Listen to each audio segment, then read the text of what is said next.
ನೋಡಿ ಎಯ್ಯಾಡಿ ಕೊಂಚಾಡಿ ಬಳಿ ಆಕ್ಸಿಡೆಂಟ್ ಆದ ರೋಡ್ ಒಂದು ದೃಶ್ಯ ನೋಡಿ. ಇಲ್ಲಿ ಲಾರಿ ನಿಂತಿದೆ, ಆಚೆ ಸೈಡ್ ಕೂಡ ಲಾರಿ ನಿಂತಿದೆ, ಕಾಣಬಹುದು ನಿಮ್ಗೆ. ರೋಡ್ ನಲ್ಲಿ ಫುಲ್ ರೋಡ್ ಲಾರಿ ಕವರ್ ಮಾಡಿದೆ, ಅದ್ರ ಆಚೆ ಸೈಡ್ ಕೂಡ ಲಾರಿ ನಿಂತಿದೆ. ನಡುವೆ ಸ್ವಲ್ಪ ಇಂಟರ್ಲಾಕ್ ಇದು ರೋಡ್ ಮಾತ್ರ ಬಿಟ್ಟಿದ್ದಾರೆ. ಲಾರಿ ಅವರು ರಿವರ್ಸ್ ತೆಗಿತಾ ಇದ್ದಾರೆ ನೋಡಿ. ರಿವರ್ಸ್ ತೆಗೆಯುವ ಹೊತ್ತಿಗೆ ಏನಾಗ್ತದೆ ಅಂತೇಳಿ ಒಂದು ಬೈಕ್ ನವ ಬರ್ತಾನೆ, ನೀವು ಗಮನಿಸಬಹುದು. ಇಲ್ಲಿ ರಿವರ್ಸ್ ತೆಗಿತಾ ಇದ್ದಾರೆ ನೋಡಿ ಅಲ್ಲೇ. ಈಗ ಬೈಕ್ ನವ ಬಂದು ನೋಡಿ ಹೋದ ಬೈಕ್ ನವ ಸ್ಕಿಡ್ ಆಗಿ ಬಿದ್ದ, ಸತ್ತ, ಪ್ರಾಣ ಕಳ್ಕೊಂಡ. ಹೇಗೆ ಸತ್ತದಂತ ಹೇಳಿದ್ರೆ ಸ್ಕಿಡ್ ಆಗಿ ಸತ್ತ. ಈ ಲಾರಿ ಅವರದ್ದು ತಪ್ಪೇ ಇಲ್ಲ, ಲಾರಿ ಅವರದ್ದು ಏನು ತಪ್ಪಿಲ್ಲ. ಇದನ್ನು ದಯವಿಟ್ಟು ಕಮಿಷನರ್ ಸ್ವಲ್ಪ ಪರಿಶೀಲಿಸಬೇಕಂತ ವಿನಂತಿ ಮಾಡ್ತಾ ಇದ್ದೇನೆ.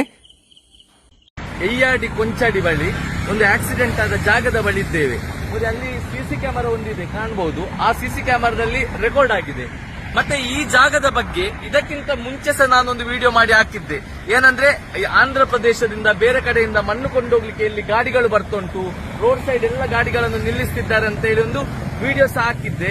ಆ ದಿವಸ ಅದು ಲೀಗಲ್ ಇದೆಯಾ ಇಲ್ಲಿಗಲ್ ಇದೆಯಾ ಅಂತ ಹೇಳಿ ಕಮಿಷನರ್ಗೆ ಕಳಿಸಿದೆ. ಕಮಿಷನರ್ ಇಲ್ಲಿ ಎನ್ಕ್ವೈರಿಗೆ ಕಳಿಸಿದ್ರು, ಏನೋ ಅವರಲ್ಲಿ ಪರ್ಮಿಷನ್ ಇಟ್ಟೇನಾಯ್ತು. ಆದ್ರೆ ಇಲ್ಲಿ ಕೇಳ್ತಿರೋದು ಮಣ್ಣು ಕೊಂಡೋಗ್ಲಿಕ್ಕೆ ಪರ್ಮಿಷನ್ ಇರಲಿ, ಆದ್ರೆ ಇವರು ರೋಡ್ ಸೈಡ್ ಗಳಲ್ಲಿ ಲಾರಿಗಳನ್ನು ನಿಲ್ಲಿಸಿಕೊಂಡು ಮೊನ್ನೆ ಒಂದು ಅಪಘಾತ ಸಂಭವಿಸಿದಾಗ ಅಲ್ಲಿ ವಿಷಯ ಏನಾಗಿದೆ ಅಂತ ಹೇಳಿದ್ರೆ, ಲಾರಿ ಇತ್ತಲ್ಲ, ಲಾರಿ ಹಿಂದೆ ಬಂದು ಆ ಅಪಘಾತಕ್ಕೆ ಒಂದು ಮುಖ್ಯ ಕಾರಣ ಅಂತ ಸಹ ಹೇಳ್ಬಹುದು. ಆ ಲಾರಿಯ ಒಂದು ರಿವರ್ಸ್ ತೆಗೆದದನ್ನು ಕೂಡ ನೋಡಿ ಸಿಸಿ ಕ್ಯಾಮೆರಾದಲ್ಲಿ ಬಂದಿದೆ. ಆದ್ರೆ ಇಲ್ಲಿ ಆ ಲಾರಿಯ ವಿಷಯ ಇಲ್ಲ, ಆ ಲಾರಿಯವರು ತಂದಿಲ್ಲಿಂದ ಮಣ್ಣು ಕೊಂಡೋಗಿ ಇಲ್ಲಿ ರೋಡ್ ನಲ್ಲಿ ನಡುವೆ ನಿಲ್ಲಿಸ್ತಾರೆ ಎಂಬುದರ ವಿಷಯ ಇಲ್ಲ. ಕೇವಲ ಒಂದು ಸ್ಕಿಡ್ ಆಗಿ ಏನೋ ಇದಾಗಿ ಬಿದ್ದಿದ್ದಾರೆ ಎಂಬಂತ ವಿಷಯ ಬಂದಿದೆ. ಇದೊಂದು ಬಹಳ ಒಂದು ಇದರ ವಿಷಯ. ನಾನು ಹೇಳ್ತಿರೋದು, ನಾವು ಇಷ್ಟು ಬುದ್ಧಿವಂತರು, ಇಷ್ಟು ಕ್ಯಾಮೆರಾಗಳನ್ನು ಹಾಕಿದ್ದೇವೆ, ಆ ಕ್ಯಾಮೆರಾದ ದೃಶ್ಯದಲ್ಲಿ ಎಷ್ಟು ಚಂದ ಕ್ಲೀನ್ ಆಗಿ ಕಾಣ್ತದೆ. ಇದು ಯಾಕೆ ಹೇಳ್ತಿದ್ದೇನೆ ಅಂತ, ಇವತ್ತು ಒಂದು ಸಲ ಲಾರಿ ಇಲ್ಲ, ಅದು ಇನ್ಸಿಡೆಂಟ್ ಆದ್ಮೇಲೆ ಒಂದೇ ಒಂದು ಲಾರಿಗಳು ಇಲ್ಲಿಲ್ಲ. ಯಾಕಂತ ಹೇಳಿದ್ರೆ ಆವತ್ತೊಮ್ಮೆ ವಿಡಿಯೋ ಹಾಕಿದ್ದೇವೆ, ಆಮೇಲೆ ಕೂಡ ಇಲ್ಲಿ ಲಾರಿಗಳು ಇರ್ತಾ ಇರ್ಲಿಲ್ಲ. ಈಗ ಮತ್ತೆ ಸ್ಟಾರ್ಟ್ ಮಾಡಿದ್ದಾರೆ, ಮತ್ತೆ ಲಾರಿಗಳನ್ನು ಇಲ್ಲಿ ರೋಡ್ ನ ನಡುವೆ ನಿಲ್ಲಿಸುದು, ಇವರ ಮಣ್ಣು ಕೊಂಡೋಗುದು, ಇವರ ಕರ್ಮಕ್ಕೆ ಮಣ್ಣನ್ನು ಯಾವ ಊರಿಗೆ ಕೊಂಡೋಗಿ ಇಲ್ಲಿ ಊರಿನ ಜೀವಗಳನ್ನೆಲ್ಲ ಗಡಿ ತೆಗಿತಿದ್ದಾರೆ.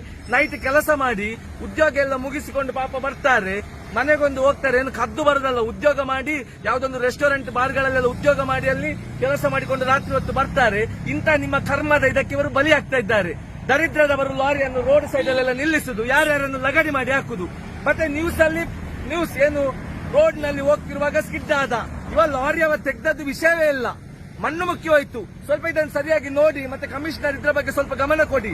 ಸ್ವಲ್ಪ ಇದ್ರ ಬಗ್ಗೆ ಗಮನ ಕೊಟ್ಟರೆ ಕ್ಲೀನ್ ಆಗಿ ಕಾಣ್ತದೆ. ಈ ಸಿಸಿ ಕ್ಯಾಮೆರಾದ ಇದ್ರಲ್ಲಿ ಕರೆಕ್ಟ್ ಆಗಿ ರೆಕಾರ್ಡ್ ಆಗಿದೆ ನೋಡಿ. ಆ ಲಾರಿಯವ ಬರ್ತಿದ್ದ ಜಾಗ ಅದು, ಆ ಜಾಗದಲ್ಲಿ ಲಾರಿಯವ ಇದ್ದಾನೆ. ಲಾರಿಯವನು ರಿವರ್ಸ್ ತೆಗೆದು ಆ ಜಾಗದಲ್ಲಿ ಬಂದ್ರೆ ಉಳಿದ ವಾಹನದವರು ಎಲ್ಲಿ ಹೋಗುದು? ಬೈಕ್ನವ ಪಾಪ ಈಚಿಂದ ಹೋದ ವಿಧಿ ಇಲ್ಲದೆ. ಈ ಲಾರಿಯವರ ಕರ್ಮಕ್ಕೆ ಒಂದು ಜೀವ ಬಲಿಯಾದದ್ದು ಬಿಟ್ಟು ಇಲ್ಲಿ ದಿವಸ ಏನು ಬೈಕ್ನವ ಸ್ಕಿಡ್ ಆದ ಇವನ ಲಾರಿ ಅಂತ ಕರ್ಮದ ಲಾರಿ ಇಲ್ಲಿಂದ ರಿವರ್ಸ್ ತೆಗೆದದ್ದು.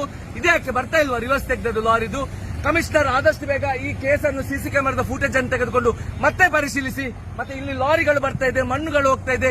ಇದಕ್ಕಿಂತ ಮುಂಚೆ ಸಹ ನಾನು ಹೇಳಿದ್ದೇನೆ, ಕೊಂಚಾಡಿ ಜಾಗದಲ್ಲಿ ಮಣ್ಣು ಹೋಗ್ತಿದೆ, ಇದೋಗ್ತಿದೆ ಅಂತ ಹೇಳಿ. ಎಲ್ಲಿಗೆ ಹೋಗ್ತಿದೆ ಅಂತ ಗೊತ್ತಿಲ್ಲ, ಲೀಗಲ್ ಆಗಿ ಹೋಗ್ತಿದೆ ಅಂತ ಹೇಳಿ ಲಾಸ್ಟ್ ಟೈಮ್ ಒಂದು ಡಾಕ್ಯುಮೆಂಟ್ ಕಳಿಸಿದ್ರೆ, ಓಕೆ ಲೀಗಲ್ ಆಗಿ ಹೋಗ್ಲಿ, ಸಾಯ್ಲಿ, ಮಣ್ಣು ಕೊಂಡೋಗ್ಲಿ, ಜನಗಳಿಗೆ ಯಾಕೆ ತೊಂದರೆ ಕೊಡ್ತಿದ್ದೀರಾ? ಲಾರಿಗಳನ್ನು ರೋಡ್ ಸೈಡ್ ಯಾಕೆ ನಿಲ್ಲಿಸ್ತಿದ್ದೀರಾ? ರೋಡ್ ಸೈಡ್ ಯಾಕೆ ರಿವರ್ಸ್ ತೆಗಿತಿದ್ದೀರಾ? ಒಳಗೆ ಹೋಗಿ ಸಾಯ್ಲಿ ಎಲ್ಲಾದ್ರೆ. ಇಲ್ಲಿ ದುಡಿದು ಬರುವವರಿಗೆ ಇಲ್ಲಿ ತೊಂದರೆ ಕೊಟ್ಟು ಪ್ರಾಣವನ್ನು ತೆಗಿಬೇಡಿ.